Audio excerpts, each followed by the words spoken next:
Hello, everyone. I am back from my vacation, and I thought I would start right in with a Letterman style top 10 list of the reasons you should not be sending your children back to public school this fall.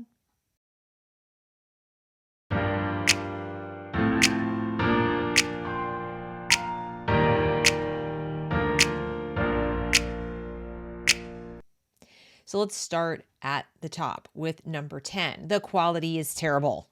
The data simply do not support you trusting your kids to the care and teaching of the public schools. So now, full disclosure, I am not a big fan of standardized testing the way that it's done in public schooling, where the test results are used to reward or punish schools financially and to pressure teachers to do things in a way that doesn't work for individual students, but works for them and is designed to deliver the biggest growth across the group or to achieve certain results vis-a-vis equity or whatever, but don't necessarily take your individual child into account. So they're not really interested in helping your individual child improve in the tests. They're more interested in improving their overall classroom, school, district percentages, etc. And although even homeschoolers use standardized tests to see how their kids are doing, they're not used like a carrot and a stick. They're not used that way. And it's only one tiny piece of the puzzle where we try to figure out how our kids are doing. So I'm against standardized tests, the way they're used in public schools. And yet, having said all that, the schools don't even achieve their own goals as far as the testing is concerned. They just don't. They rely on them to evaluate their own quality, and then they fail, as we can see in this article about the 2019 results from the National Report Card. And there are multiple takes on it, but the gist of it is basically that things were, if I'm being generous, flat. That was 2019. So you can imagine what it's going to look like for 2020 and 2021. So if things were sort of stagnant for 2020 at an already pretty dismal place, think how it's going to be after a year and a half of learning loss going back. And I know people have to toss the term learning loss around, and some people say it's a thing, some people say it's not. But I look at it this way.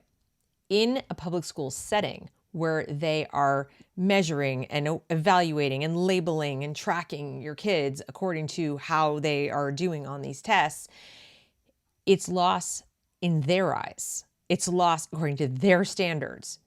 And then it's up to you to decide if it's loss according to yours. I mean, if your kid is happy and well-adjusted and just chugging along where he was last year, he could probably make it up, okay? But go into a public school and there's going to be pressure and pushing and you're not achieving and this isn't, and you're behind, and it's not going to be the same experience. In their setting, it's loss. So they can downplay it all they want, but they're going to turn around and behave it as if it is. Or conversely, they're going to pretend there's no loss at all and continue working at whatever that grade level is. And kids who did have a loss or, did fall behind or aren't ready to start there, they may be happy, they may be, comfortable and safe and all these things that you kept them over the past year, but they may not be ready to go on to, fourth grade work because they didn't really get a lot out of third grade. So in that respect, going into the public school could be a problem. So overall, the quality sucks. Let's just put a fine point on it. To give you a more salient example, let's take a look at just Detroit. I mean, it's really dismal, you guys. See the dark orange? That's not proficient. You see the males down here, almost 80% not proficient. Female, not proficient, almost 70%. So yeah, it's bad. It's just bad. That's what you mainly need to know. Now, what I have to ask you and what you need to ask yourself is, has your definition of quality been lowered to adjust to their definition? Have you really given it much thought? Have you thought about what your definition of quality is? And with everything else that's been going on, have you been comparing what your school has done or is doing or is promising to do against your definition? Because if not, you probably want to sit down today after watching this video and come up with what your definition of quality education is what you think would be reasonable. Reason number 9, the schedule is unpredictable. I don't mean the schedule in a given day. I mean, the schedule in a given day might be absolutely predictable. The problem is we don't know if school is really going to start, if it's going to continue, if they're going to shut down at any given moment, if a number of kids in your kid's class, are exposed to somebody with the virus. Are they all going to be sent home? For how long? If your child is quarantined because of alleged exposure, does that mean you and your family will be quarantined? And how will that work as far as your job? Will your kids have to wear masks? And on and on and on. At this point in August, they're talking about whether or not all the kids have to wear masks all the time, whether they're vaccinated or not, or whether they want to mandate a vaccine for all the kids, or they're still having these debates and teachers' unions are still talking about what they want to happen or don't want to happen. I think it's safe to assume these kinds of battles are going to continue even after school starts. And that's if it starts on time and everybody shows up. Do you remember last year our teachers just didn't show up? They just didn't show up. So no, it's not predictable. So moving on to number 8, it's too expensive. And you're probably thinking, what are you talking about? It's a whole lot more expensive to not have them in school. And what am I going to do for my job? And what am I going to do for childcare? Okay, remember I just said it's not predictable? Well, the thing about spontaneous need for childcare is usually you have to pay more. You have to go with what you can get. If you don't have a family member at the ready to take care of your child, or you don't have a means of getting them to where they need to go for that childcare or whatever, if you have to operate on the fly or leave your job on the fly without the ability to take vacation time, without being able to work it out with your boss, it's going to cost you a lot more than if you can sit down now and work out a plan and find a co-op and find some friends and all this kind of stuff to figure out how your child will be taken care of and educated while you go to work. So that's one of the reasons it's more expensive. Another reason it's more expensive is when you send your kids to school, they have school uniforms, they have school supplies they have to get, and they often don't get to even use those school supplies themselves. They have to give them away to other people. There will be the inevitable donations they're requesting. The fact that your kids are showing up is validating the need for more expenditures on the part of the school, and they're going to come at you and say, we need a tax hike and so on because, hey, your kids showed up, so we have a need, because the money and the enrollment go together. It's not true, of course. They have plenty of money, but they'll use that as an excuse. So the more people don't show up, the less money they are going to have to spend. And over time, it's going to be easier for you as a taxpayer to push back on how much they're spending in general because you're not using the schools. So there you have it. It's more expensive now and in the long run. Like I said, if you end up quarantined or your kid ends up quarantined for 2 weeks, it's going to cost you a pretty penny to solve that problem on the fly. Number 7. Lack of transparency.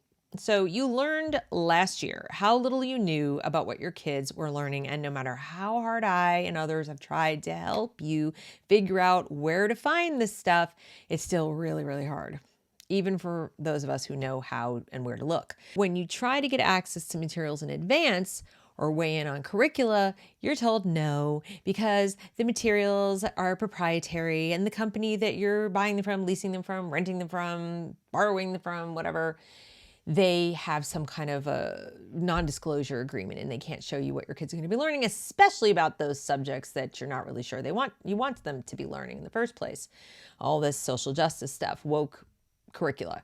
So they tell you that, or they tell you you need to get a Freedom of Information Act request filed, or you have to file something in writing and you have to go and show up at the school and you have to sit and you have to copy with a pencil and paper. You can't use photocopies. You can't take pictures of the lesson plans. And that's if they have lesson plans, because they'll tell you that 9 times out of 10, they don't have lesson plans. Getting information about what your kids are learning is really difficult. Getting information about whether their IEP is being followed is really difficult. So there's just no transparency and lots of hoops to jump through. We learned that over the past year. You ought to have known it sooner, but I realize that the past year pushed you to do more digging than you previously had done, and you probably bumped into a lot of problems.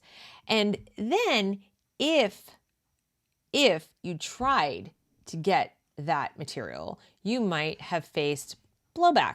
Something like this South Kingstown lady faced, where the school committee was considering suing her because of her Freedom of Information Act request. She put in over 200 of them. We could debate all day whether they were all necessary or some of them could have been combined or they were a little bit frivolous, whatever. That's not really the point. She shouldn't have had to file Freedom of Information Act requests to get her questions answered in the first place. These are just questions from a parent. And I think another thing we learned over the last year is that you are not the customer of the public schools. They're not interested in answering your questions. You are the enemy and they want to lock you out.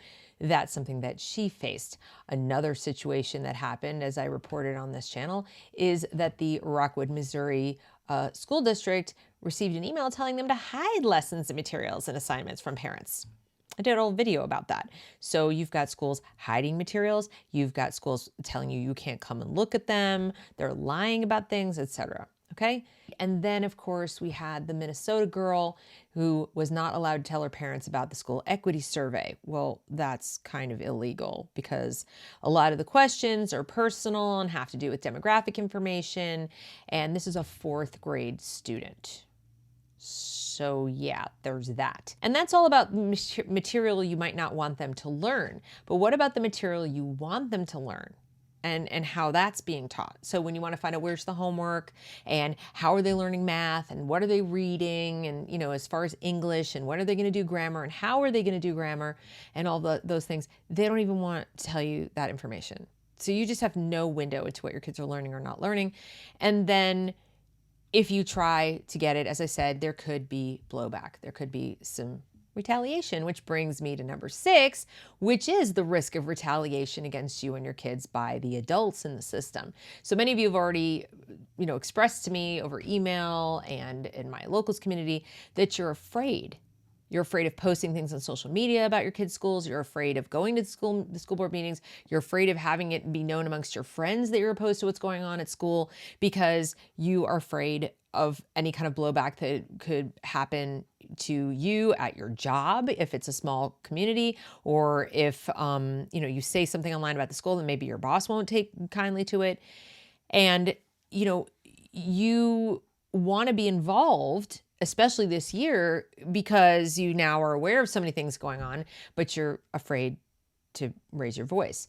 And that's your fear of the adults. So you feel like you're taking a big risk, and that if you ask the wrong questions and, say the wrong things, you're going to be called a racist, you're going to be canceled, fired, etc. And you're probably also a little concerned about what's going to happen to your kid when they go back into the classroom. Is the teacher, the principal, or any other adult in the building going to equate the kid with, that parent? And that can happen 2 ways. They can start treating your child as a victim. Like, oh yeah, your mother. That was done to me. That was done to my kids. They were treated like their mom was some kind of a, disease, and oh, these poor children, poor you that you have a mom like that. And obviously that's not something that you would want your kids to be hearing, or, hearing people talk about near them or to them. But the other thing that can happen is the child, especially if they're an older child, could be treated as someone who agrees with the offending parent, and the teacher could bully the kid directly. So either they're getting bullied by a teacher who wants to separate them emotionally from their parent, or they're getting bullied because they're being emotionally abused directly, that they are the stand-in for the parent who isn't there. So that's a very real risk if you put your kid in that situation, that there's going to be blowback for your supposedly extremist ideas at home. And they might even go so far as to take steps to involve the state in, setting you straight. Once your child is in their custody, they have all kinds of leeway. They have all kinds of leeway to do things with your child, for your child, to your child. They have qualified immunity, just like cops. And you need to be very careful about sending your kid back into an environment where you're highly critical of what they're doing, or you want to be, and you want to be on top of what they're doing, but there is this risk of blowback. And before anybody says it, because I know it's out there, cameras won't help. Okay?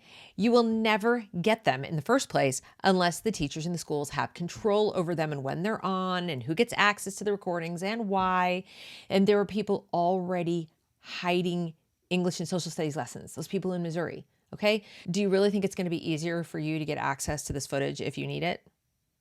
Really? You can't get access to the English curriculum. But they, and by they I mean the state, will have access to hours of recording of your child in the classroom, which they can then potentially edit. Again, remember, they have qualified immunity. So Do you really want to put your child in a situation where they are being surveilled by the state to this level? And you might think, oh, but it's safer, except that it's not, because it's the same state you're trying to keep an eye on that will own these recordings. So, trust me when I tell you, you do not want the state recording your kids. Number 5. We're down to number 5 now. I can't believe I have to say this because it's hard for me to believe, but it's true. Your child is now at risk of bullying from other kids for a whole new set of reasons. So in addition to the bullying you might have worried about or even dealt with in the past in public school for the usual stuff, looks, being too smart, not smart enough, not being in the right clique, not having the right relationships, coming from this kind of family, that kind of family, whatever. Kids can be cruel. But in addition to that, you now have the bullying that can come from not being in the right tribe, not being in the right identity group, not being in enough identity groups, not being willing to identify as something, identifying as the wrong thing, criticizing the teacher, your mom or dad criticizing the teacher or the school. It goes on and on and on. And if you think that I'm exaggerating, let's take a look at this situation. This is a mom of a bullied daughter in California speaking out about what was going on there. She says, "My life is hell." She's 40, married with 4 children in the public school system, 1 in college, and she's one of several local parents in La Quinta, California, who have spoken out against critical race theory being taught in California schools. So she and her colleagues, friends, whatever, have spoken out. They're now targets, but also their children are targets. So what she has said is that her child has been beaten at least 6 times because of what has gone on when she, has complained about the school. They called her things like stupid white girl, white Dora, because she had bangs like the television character. She wondered if her daughter was targeted for the color of her skin when she heard the bully's verbal attacks. She said district officials assured her the bullying began as a squabble over boys. But then that's another thing. Remember, lack of transparency? They're not going to tell you what it really is. So you've got these 2 reasons that are going to work together against you and against your child. And then it escalated into name calling, racial slurs, mean-spirited texts, social media attacks, physical violence, and they texted her to kill herself. So all the stuff we used to have to worry about now, add racism, add overt racism against your child as a potential thing that you're going to have to deal with. So, I personally wouldn't want to deal with that. Your mileage may vary. So number 4 is indoctrination. Now on this channel, I have already talked extensively for over, I think it's over 100 videos. I'm not sure how many, but it's a lot of videos about critical race theory, social emotional learning, critically responsive and responsible education, equity math, equity science, equity everything, diversity, equity, inclusion training for teachers as well as students, and on and on and on. So all of these are branches of the critical pedagogy tree. I've talked about that on the channel as well, which itself grows in the mound of manure known as postmodernism, or as I like to call it, anti-reason, anti-enlightenment, anti-reality-ism, or wokeism. And all you need to know is that the core tenets of all of these are the same. So they manifest a little differently. They use slightly different vocabulary, but there's certain words that keep cropping up like the word critical. It's in all of them. But they really amount to different ways of expressing and teaching the following tenets. Okay? Reality cannot be known. Objective fact doesn't exist. Science and reason are tools of the master or the white man, or they should be suspect, dismantled, and definitely not revered and taught. Truth is whatever you feel, and it differs from person to person. Stories or lived experiences are not merely equal to objective truth. They are more true than information produced through scientific method. They're more real, they're more true. The reality of the lived experience is more relevant than what you find through science. All disparities and inequities are the result of injustice. There are evidence of injustice, or the result of injustice, and they're evidence of injustice.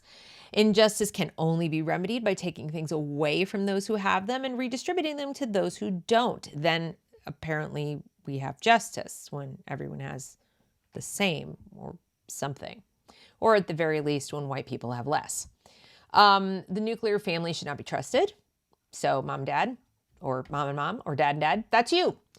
And utopia is possible, but only if everyone, and I mean everyone, wakes up and embraces the critical consciousness that they are oppressed in a terrible, awful, no good, very bad society and culture known as Western Enlightenment. So that's what you need to know. It's anti-everything you thought your kids were going to learn about and cherish and, build and contribute to. No, it's anti that. So that's the indoctrination piece. That's what they're trying to teach your children, that everything you value is bad. And they'd like to start as young as preschool, but they'll settle for kindergarten. So that's something you need to be concerned about. Now, I've pulled this up. This is about teachers being trained to be activists under the guise of culturally responsive teaching. They believe that schools and the broader society are interconnected, and teaching is a political act. And here are some examples showing this. This is from a curriculum module specifically. We have another example over here. Part of the work required to use this scorecard will be accepting various explorations of who are mathematicians and scientists and what counts as science, technology, engineering, arts, and math, and why STEM disciplines are not objective. You get the point now? Number 3 on my list is that they lie to you. So you see how these are getting, less quantitative and more qualitative? Yeah, they lie. That's what lack of transparency is. It's a form of lying. So you have your obfuscating and your, hiding, but you also have your overt lies. And so what am I talking about here? This goes beyond you have to, get an FOI request filled out to get information. Now we're talking about, there's no critical race theory in schools. What are you talking about? Only a racist would say these things. That's not really, you don't even know what you're talking about. That's just wrong. Really? Is it? Okay, well, let's take a look at what Chris Rufo has here in this entire thread. He says, well, if it isn't Kimberly Crenshaw, founder of critical race theory, well, one of them, telling us that the term critical race theory can be used as interchangeably for race scholarship as Kleenex is used for tissue. She said it. It's there, right there, underlined. In the past month, every left-wing media corporation has attacked me for creating a brand out of critical race theory and turning it into a salient political issue, insisting that my work was cynical conflation. That game is over now, now over, and the founder of CRT agrees with me, and poof, the rationale behind all these ridiculous hit pieces disappears. And there's more. Of course there's more. The same teachers' unions that fell in line and said, no, what are you talking about? There's no critical race theory. We don't know. Stop. You're paranoid. They came up with a script to counter parental pushback against it. So truth in our classrooms bridges divide. Very interesting use of the word truth. What they basically mean is, here's how to hide the truth so we can bridge the supposed divides that we have. That's what that was for. Did a whole video about that one too. So that's a different kind of lie. That's like a big one. That's a big, big, big lie. Another one. Oh, right. The NEA, representing 80% of the nation's teachers, said this. The nation's largest teachers union voted to approve a plan to promote critical race theory in all 50 states. So it's not there. You're crazy. You're paranoid. What are you talking about? And now we've just voted to promote it in all 50 states. And this is after saying all those bans that states want to put in place are so wrong. They're stifling our free speech. I thought you weren't teaching it. What? But free speech to do what? To not teach it? Okay. So they lied to you. Straight up lied. And that's not counting, like I said, all the other stuff they're sort of hiding. And we really want to reopen schools. We're going to reopen schools and everything's going to be great and you're going to be learning and growing and it's going to be wonderful. So we're not reopening schools because everyone isn't vaxxed. Okay. So, you can decide that's a lie or not. I think it's a lie. So is saying we will reopen schools if only we get XYZ, PDQ, blah, blah, blah. And then you go and say, okay, you can have XYZ. No, forget it. We're not opening schools. Well, we can't give you PDQ because we don't have it ourselves. Childcare, for example, universal basic income, for example, Medicare for all. We can't just magically provide that between now and September. Okay. Too bad. I guess we're not going back to schools. Or they go back and they leave and so forth like they did last year. They lied last year. They're going to lie again. That's what they do. They lie to you. And of course, we have the Fairfax County, wonderful PTA person. I'm putting this under the lies because this goes with the we don't teach critical race theory. We don't know what you're talking about. And now this PTA person says, let them die. All the people who oppose critical race theory. So the thing they weren't doing is now something that you who disagree with it should just go die rather than be taken seriously. Okay? They don't care about you or your kids. Number 2. Oh, before I continue, if you're wondering how to tell if public schools are lying to you, just ask yourself this question. Are they using words? Then yes, they're lying to you. All right, so number 2, mental illness.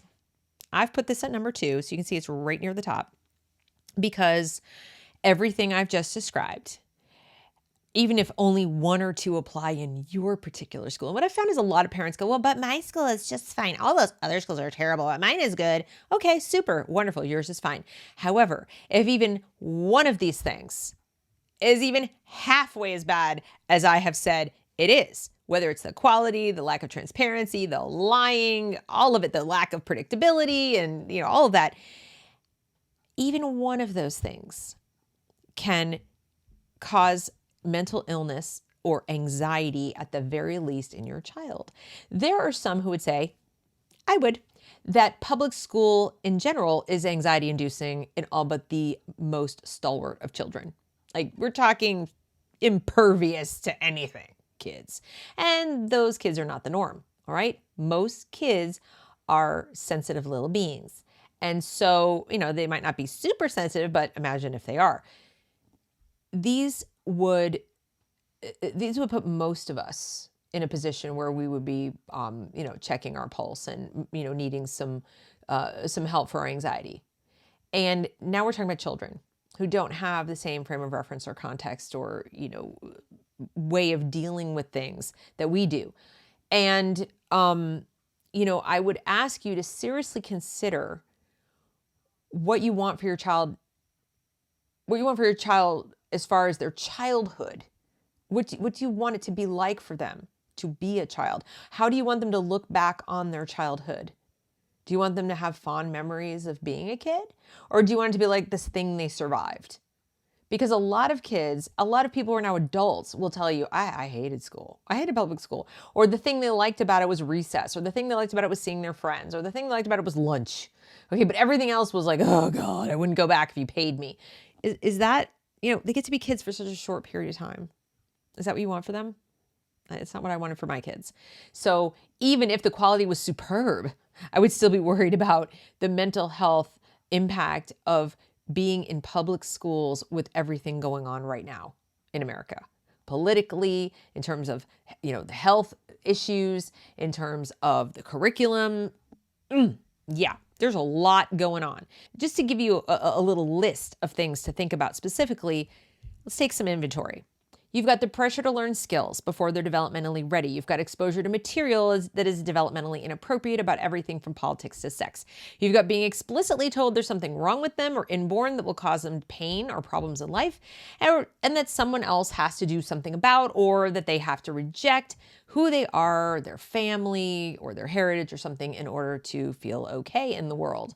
You've got a conflict between home and school because parents are getting involved to push back on all of the above. You've got conflict with other kids for the same reasons.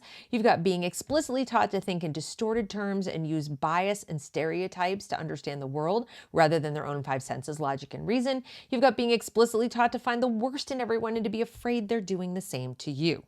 Microaggressions, anyone? So that's a whole lot of overthinking about every interaction. So if your concern is socialization, these kids are walking into a social minefield. Between the critical pedagogy and the virus, they're walking into a social and emotional minefield. Now add social emotional learning, where the school is going to teach them how to deal with all these issues. The same school that lies to you and hides things from you and treats you like the enemy. Just, ponder that one for a moment. And of course, that brings me to number 1. What's number 1, Deb? What's the number 1 reason not to send your kids back to school, back to public school specifically, but really any school, to be honest, because they're all getting like this? The number 1 reason is all the other reasons. In other words, if you do, You are enabling. You're like an enabler for an addict. You're enabling these abusers. You are enabling these people who steal from you, lie to you, abuse your kids, abuse you, threaten you, make you feel afraid to voice your own opinions on behalf of your precious children, who try to shut you out and tell you it's your fault when things go wrong, but don't you dare try to get involved. So the number one reason is you are willfully putting your children into an environment where there are at least 9 things going on, any one of which would be reason enough not to trust this system, these people with your children. So there you have it, folks. Those are your top 10 reasons not to go back to public school this fall. I hope you give them some serious consideration. And I hope if you found this video helpful that you will like, comment, share, and subscribe to the channel. Hit the little bell to know when I make another video, and join me on Locals, where I have a private community and I have 2 Zoom calls a week where I can help you navigate the establishment of your own customized private schooling system. Let's call it homeschool, let's call it microschool, let's call it whatever you want to call it, okay? Something else other than this. How about that? All right. So thanks for watching. That's the video.